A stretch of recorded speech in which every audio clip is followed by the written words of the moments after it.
Hello and welcome back to Kaizen classes.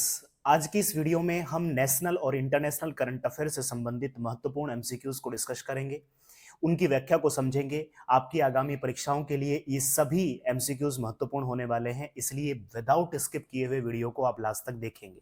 चलिए शुरुआत करते हैं पहले सवाल से।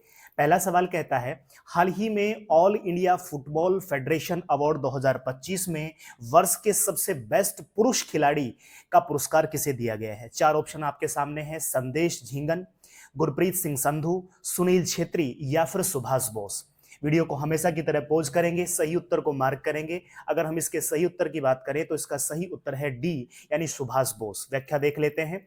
अगर हम व्याख्या की बात करें, ये award all India football federation के द्वारा हर वर्ष भारत में बेस्ट फुटबॉलर्स के लिए दिया जाता है। इसकी शुरुआत होती है पुरुष में अवार्ड देने की 1992 से, और महिला बेस्ट खिलाड़ी जो होती है उनको अवार्ड देने की शुरुआत हुई 2001 से। सबसे ज्यादा अवार्ड पाने वाले पुरुष खिलाड़ी हैं सुनील छेत्री, उनको 7 अवार्ड मिले हैं अभी तक। और महिलाओं में नाम है बाला देवी, जिनको 3 अवार्ड मिले हैं बेस्ट फुटबॉल खिलाड़ी के। नेक्स्ट सवाल की तरफ बढ़ते हैं। सवाल कहता है, झारखंड का वह कौन सा गांव है जो पलामू टाइगर रिजर्व के, कौन सा टाइगर रिजर्व की बात कर रहे हैं, पलामू टाइगर रिजर्व के मुख्य क्षेत्र से पूरी तरह से स्थानांतरित होने वाला पहला गांव बन गया है। नाम है, गांव के नाम है बुरहा, जैगीर, तीसरा ऑप्शन है बेतला और लातेहार। आपको सही उत्तर मार्क करना है और इसका सही उत्तर जैसा कि दिखाया गया है, सही उत्तर है सेकंड, यानी जैगीर। इसकी व्याख्या देख लेते हैं। व्याख्या आपके लिए महत्वपूर्ण है। पलामू टाइगर रिजर्व कहां पर स्थित है? छोटा नागपुर के पश्चिमी भाग पर स्थित है। आप जानते हैं छोटा नागपुर का पठार जो है, छोटा नागपुर जो है वो उत्तर झारखंड में है। कितने वर्ग किलोमीटर में फैला हुआ है? 1014 वर्ग किलोमीटर में फैला हुआ है। यह भारत सरकार द्वारा 1973 में शुरू किए गए संरक्षण कार्यक्रम, जिसका नाम था प्रोजेक्ट टाइगर, उसके तहत स्थापित होने वाले पहले 9 रिजर्व में से एक था पलामू टाइगर रिजर्व।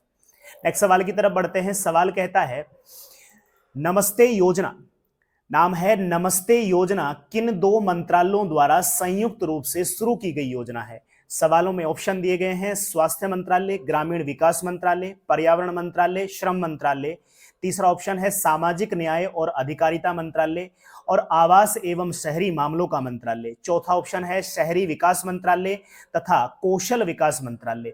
सही उत्तर को मार्क करेंगे। अगर आप सही उत्तर की बात करें तो इसका सही उत्तर हो जाता है थर्ड, यानी सी, सामाजिक न्याय अधिकारिता मंत्रालय और आवास तथा शहरी मामलों के मंत्रालय के द्वारा नमस्ते योजना को शुरू किया गया है।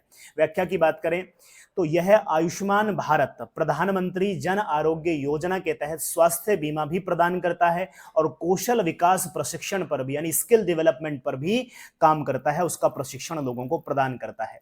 नेक्स्ट सवाल की तरफ बढ़ते हैं। सवाल कहता है, 3 मई 2025 को कैबिनेट की नियुक्ति समिति ने आईएमएफ में भारत के, यानी इंटरनेशनल मॉनेटरी फंड में भारत के प्रतिनिधि के रूप में किसकी सेवाएं समाप्त की हैं?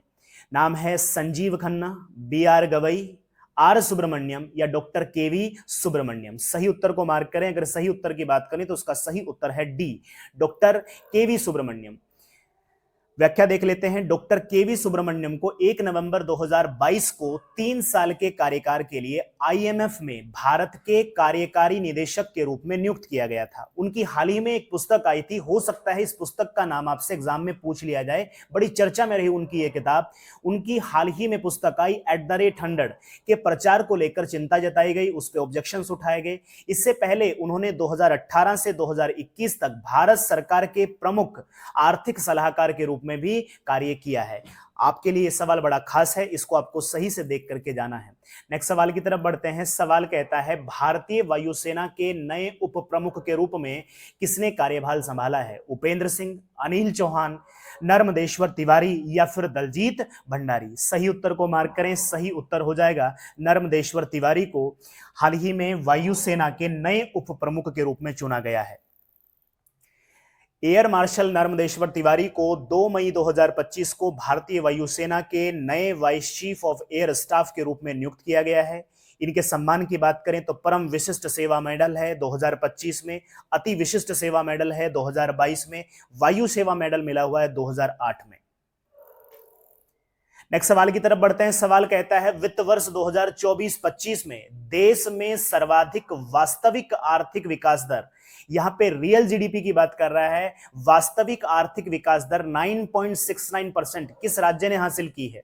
आपको पता है दो तरीके की जीडीपी होती है, एक नॉमिनल जीडीपी होती है और एक रियल जीडीपी होती है। यहां रियल जीडीपी के बारे में बात की गई है। कर्नाटक, तमिलनाडु, महाराष्ट्र या फिर आंध्र प्रदेश। सही उत्तर है तमिलनाडु। सवाल की तरफ बढ़ते हैं। सवाल कहता है हाल ही में प्राक्कलन समिति यानी एस्टिमेट कमेटी का अध्यक्ष किसे नियुक्त किया गया है? पहली बात तो आपको यह पता हो कि ये जो प्राक्कलन समिति है ये बनती कहां है? संसद में बनती है। तो संसद के कौन से सदन में बनती है, कौन से हाउस में बनती है? क्या लोकसभा में बनती है कि राज्यसभा में बनती है? चलिए, किसको अध्यक्ष नियुक्त किया गया है? पहला ऑप्शन है बैजयंत पांडा, केसी वेणुगोपाल, संजय जायसवाल और चौथा ऑप्शन है संजीव खन्ना। तो इसका सही उत्तर है संजय जायसवाल को। अब इसमें थोड़ी सी व्याख्या देख लेते हैं। वर्तमान हेड कौन बनाए गए हैं प्राक्कलन समिति के? संजय जायसवाल हैं। टोटल सदस्य कितने होते हैं प्राक्कलन समिति में? 30 सदस्य होते हैं। और सभी सदस्य कौन से हाउस से लिए जाते हैं? तो सभी के सभी सदस्य लोकसभा से होते हैं। नेक्स्ट सवाल की तरफ बढ़ते हैं। सवाल कहता है राष्ट्रीय पशुधन मिशन के तहत गो समृद्धि मवेशी बीमा योजना कहां प्रारंभ की गई है? महत्वपूर्ण सवाल है। राष्ट्रीय पशुधन मिशन के तहत गो समृद्धि मवेशी बीमा योजना कहां शुरू की गई है? कर्नाटक में, मध्य प्रदेश में, हरियाणा में या फिर तमिलनाडु में? अब वीडियो को पॉज करिए, सही उत्तर को मार्क करेंगे। और अगर इसके सही उत्तर की बात करें तो इसका सही उत्तर है तमिलनाडु में गो समृद्धि मवेशी बीमा योजना प्रारंभ की गई है। इस योजना के तहत प्रत्येक पशुपालक 5 बड़े पशु अथवा 50 छोटे पशु जैसे भेड़, बकरी, खरगोश इनका बीमा करा सकता है इस गो समृद्धि के तहत।